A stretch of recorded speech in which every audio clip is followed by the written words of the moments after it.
ನೈಋತ್ಯ ರೈಲ್ವೆ ಸುರಕ್ಷತಾ ಪಡೆ ಪ್ರಯಾಣಿಕರ ಸುರಕ್ಷತೆ ಮತ್ತು ಯೋಗಕ್ಷೇಮಕ್ಕಾಗಿ ಮೇ 2026ರಲ್ಲಿ ನಡೆಸಿದ ಭರ್ಜರಿ ಕಾರ್ಯಾಚರಣೆಯಲ್ಲಿ ಹಲವು ಮಹತ್ವದ ಸಾಧನೆಗಳನ್ನು ಮಾಡಿದೆ. ನನ್ನೇ ಪರೀಕ್ಷೆ ಯೋಜನೆಯಡಿ 12 ಬಾಲಕಿಯರು ಸೇರಿದಂತೆ ಒಟ್ಟು 49 ಮಕ್ಕಳನ್ನ ರೈಲ್ವೆ ಪೊಲೀಸರು ರಕ್ಷಿಸಿದ್ದು, ಆಪರೇಷನ್ ಡಿಗ್ನಿಟಿ ಅಡಿಯಲ್ಲಿ 3 ವೃದ್ಧರನ್ನ ರಕ್ಷಿಸಲಾಗಿದೆ. ಇನ್ನು ಮಾದಕ ವಸ್ತುಗಳ ವಿರುದ್ಧದ ಕಾರ್ಯಾಚರಣೆಯಲ್ಲಿ 63.80 ಲಕ್ಷ ಮೌಲ್ಯದ ಗಾಂಜಾ ಮತ್ತು ಸಿಗರೆಟ್ ಹಾಗೂ 83.31 ಲಕ್ಷ ಮೌಲ್ಯದ 1458 ಮದ್ಯದ ಬಾಟಲಿಗಳನ್ನು ಜಪ್ತಿ ಮಾಡಲಾಗಿದೆ.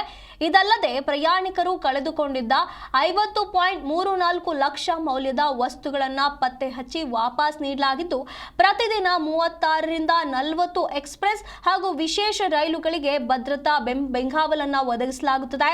ಹಾಗೆ ಕಾನೂನು ಬಾಹಿರ ಚಟುವಟಿಕೆಗಳ ವಿರುದ್ಧ ಅತ್ಯಂತ ಯಶಸ್ವಿಯಾಗಿ ಕಾರ್ಯನಿರ್ವಹಿಸಿರುವಂತಹ RPS ಸಿಬ್ಬಂದಿಯನ್ನ ಸೇವೆಯನ್ನ ನೈಋತ್ಯ ರೈಲ್ವೆಯ ಪ್ರಧಾನ ವ್ಯವಸ್ಥಾಪಕರು ಇದನ್ನ ಶ್ಲಾಘಿಸಿದ್ದಾರೆ.